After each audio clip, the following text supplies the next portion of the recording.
Hey, Shalom. I want to give all praises and glory and honor to Yahweh Shema Shai. Double honors to the elders of Great Millstone. Much love and respect to you brothers out there doing the work of sincerity and truth.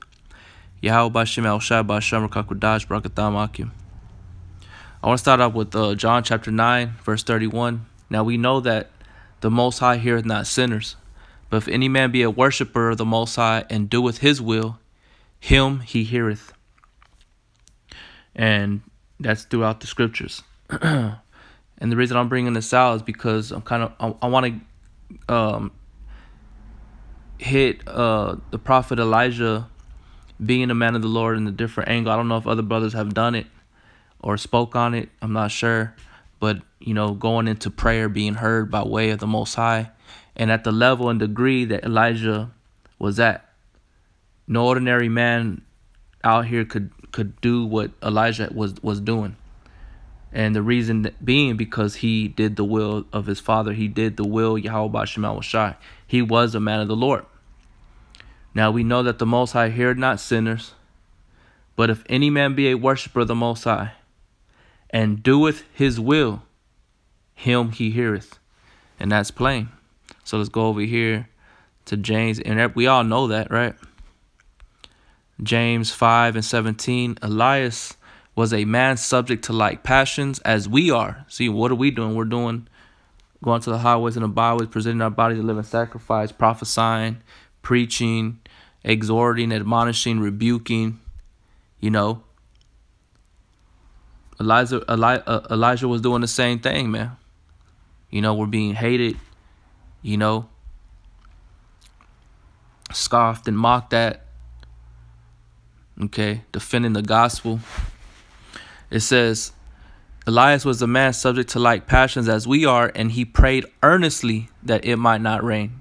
And it rained not on the earth by the space of 3 years and 6 months.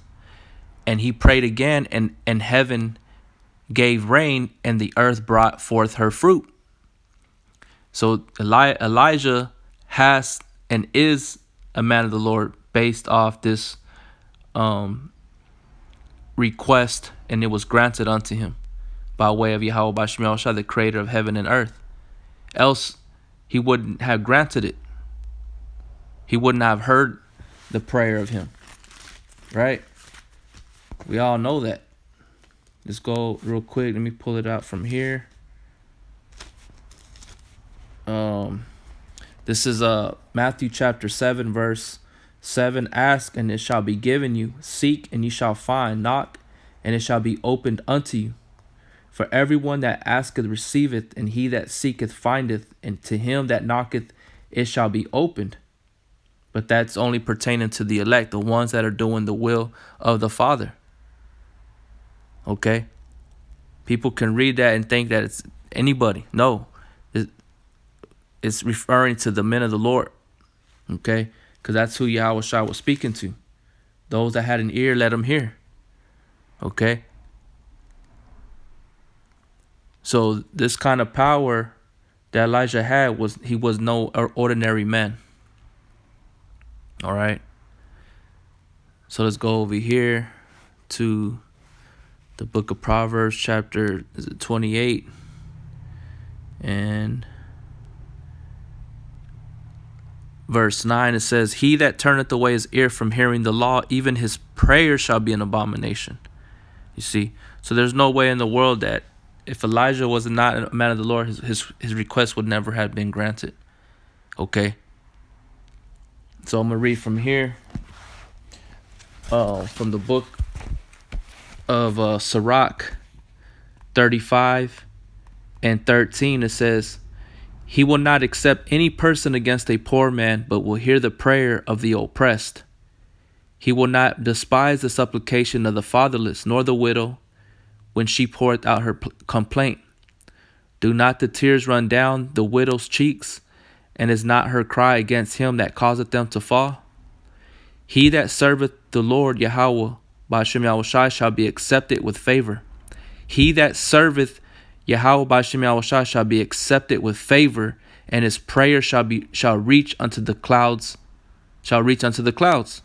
The prayer of the humble pierceth the clouds, and until it come nigh, he will not be comforted and will not depart till the Most High shall behold to judge righteously and execute judgment. That's why it said that Elijah prayed earnestly until that request was granted unto him. You see? And Elijah, we already know that, he was he was eating honey and locusts and stuff like that, man. Let me see where it is real quick. I believe it's 2 Kings. Yeah, 2 Kings chapter 1. And let's see where it is.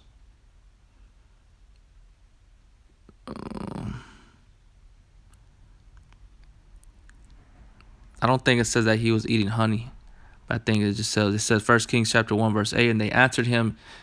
Let's go up. Well, first of all, it's right here is about Elijah, and then those captains and those soldiers were coming up to him because the king requested his presence. But 2 Kings 1 and 7, and he said unto them, what manner of man was he that which came up to meet you and told you these words? And they answered him, he was a hairy man and girded with a girdle of leather about his loins. And he said, it is Elijah the Tishbite. All right. So then they sent the captain with the 50 soldiers. And verse 10, and Elijah answered and said to the captain of 50, if I be a man of God, then let fire come down from heaven and consume thee and thy 50. And there came down fire from heaven and consumed him and his 50.